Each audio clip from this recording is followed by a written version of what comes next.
Последние новости из Туркменистана. Читайте нас в Телеграме и не забудьте подписаться. Жители туркменского поселка Гара-Багаз Балканского вилаята оказались глубоко разочарованы финалом нашумевшей истории с нелегальным ввозом сигарет из Казахстана. Этот бизнес наладила не кто-нибудь, а главврач местной больницы Гафхер Назарова. Преступление было раскрыто и состоялся суд, но ни сама Назарова, ни вовлеченные в преступную деятельность, подчиненные докторши наказания не понесли. Срок получила женщина по имени Самира, которая привезла сигареты и оставила их на нейтральной территории. Но и она вскоре вышла по помилованию, благодаря хлопотам главврача за согласие взять всю вину на себя. Самира – это местная коммерсантка, часто выезжающая в Казахстан и возящая туда-сюда товары, пользующиеся спросом по обе стороны границы.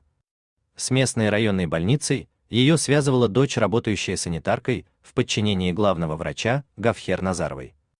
Что же произошло?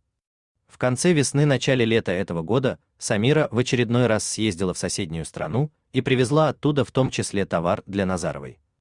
Это были контрабандные сигареты в количестве около 70 блоков. Их женщина по указанию главврача оставила в медпункте на нейтральной зоне между двумя КПП, где граждан, пересекающих границу в обе стороны, тестируют на COVID-19. Сама она поехала в город уже без сигарет, по закону везти в Туркменистан можно не более 2 пачек. Практика доставки контрабандного товара была очевидно хорошо отлажена. В медпункт из больницы Гара-Багаза регулярно доставлялись тесты и реагенты для проведения анализов. Из-за этого работники больницы имели возможность свободно заезжать на нейтральную территорию и возвращаться обратно. Никто на КПП особо не следил за тем, что вывозят из медпункта. Жители поселка уверены, туркменские пограничники не за бесплатно пропускали больничные машины без проверки. Хотя наличие или отсутствие коронавируса уже давно не интересует ни одно из государств, по обе стороны границы туркменский медпункт до сих пор продолжает работать в полную силу. Во-первых, люди платят за тестирование по 60 манатов. Во-вторых, медпункт оказался удобной перевалочной точкой для контрабанды табака, что в Туркменистане дорогое удовольствие. В Казахстане пачка сигарет стоит около $2, а в Туркменистане около 4. Вот и в роковой для своей деятельности день врач Гафхер Назарова отправила своих людей в медпункт за очередной партией сигарет, которую до этого привезла из Казахстана Самира. За рулем машины был больничный сторож, а сопровождала его санитарка больницы. Коробки с блоками сигарет перекочевали в машину сторожа, и доставщики контрабанды отправились в обратный путь. На пограничном контроле все прошло как обычно гладко. А дальше случилось непредвиденное. На первом же посту по дороге от границы до въезда в город машину остановили. Как сообщил источник в наряде, был новенький, который не знал в лицо нужных людей и не был предупрежден о тайном бизнесе. Он попросил открыть багажник. Обнаружив сигареты в количестве, явно превышающем разрешенное, он оформил контрабандный товар, как это требовалось по закону. Подчиненные Назаровой не стали покрывать свою начальницу и признались, что везут сигареты по заданию главврача. Когда всем стало известно о закрутившемся деле, жители поселка обрадовались. Назарову в Гара-Багазе, мягко говоря, не любят. Она смогла организовать самую настоящую больничную мафию. Во-первых, каждое движение врача или медсестры и даже санитарки платное. В сторону больного и не посмотрит, если он или его родственники деньгами не задобрит медперсонал. Во-вторых, в больнице налажен лекарственный бизнес. Например, родственникам больного говорят принести 10 бутылок физраствора, а используют всего 5. Остальные бутылки могут за деньги продать другому больному или сдать в госаптеку. Назарова лично не гнушалась приторговывать лекарственными средствами, а еще могла за взятку выписать больничный лист. Неудивительно поэтому, что все в поселке с надеждой ждали суда и наказания докторши и ее подельников.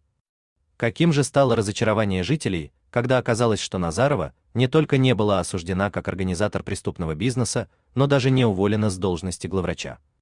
Суд признал виновной лишь Самиру. Ей дали 3 года лишения свободы, но почти сразу в октябре она вышла по помилованию. Сторож и санитарка, забравшие коробки с сигаретами и доставившие их в Туркменистан, получили смехотворный срок по 15 суток ареста каждый. У гара-багазцев возникают вопросы, на которые нет ответа. Почему никакого наказания не понесли медики, чей профессиональный долг стоять на страже здоровья населения и пропагандировать здоровый образ жизни. Вместо этого они занимались контрабандой сигарет и наживались на их реализации. С каких пор использование главврачом своего служебного положения в корыстных целях не наказуемо в Туркменистане? Почему никто из сотрудников таможенной службы не предстал перед судом? Неужели ни они, ни пограничники не были в курсе того, за каким грузом, по поручению главврача, работники больницы периодически приезжали в ковидный пункт? Разбирался ли кто-нибудь в этом? На самом деле ответ на все эти вопросы у людей есть, и это деньги. Именно за деньги главврач смогла наладить такой бизнес и избежала уголовного наказания, осталась на своей хлебной должности, отмазала своих сотрудников и даже добилась включения Самиры в списки помилованных. Исправить ситуацию, не искоренив полностью коррупцию в Туркменистане, невозможно. Но все же усложнить жизнь контрабандистам можно. Например, почему бы чаще не проводить ротацию полицейских и военных на постах? Пусть новичков, не успевших завести преступные связи, будет больше. Пусть они чаще по неопытности или из-за принципиальности оформляют в протоколах то, что старшие коллеги пытаются скрыть. Конечно, поток контрабанды из Казахстана идет не только через медпункт. По-хорошему всю таможню на КПП Гарабагаз нужно перетрясти, но все же это одна из важных точек. В заключение вспомним еще одного подельника Назаровой по больничной мафии, заведующего государственной аптекой Максата Сарыева. Любой житель Гарабагаза покажет его квартиры. Их несколько, и все они расположены на главной улице города, неподалеку от места его работы. Каким образом обычный аптекарь смог заработать на такое количество квадратных метров? В 2022 году предыдущим президентом Гурбангулы Бердымухамедовым, кстати, врачом по профессии, была принята государственная программа по превращению Туркменистана к 2025 году в страну, свободную от табака. Вот только реализация этой программы проходит в какой-то извращенной форме. Повышаются акцизы, сигареты далеко не всегда доступны в торговых точках, простые граждане, зависимые от никотина, вынуждены втридорого покупать контрабандные сигареты или кустарно изготовленные табачные изделия, особо вредные для здоровья.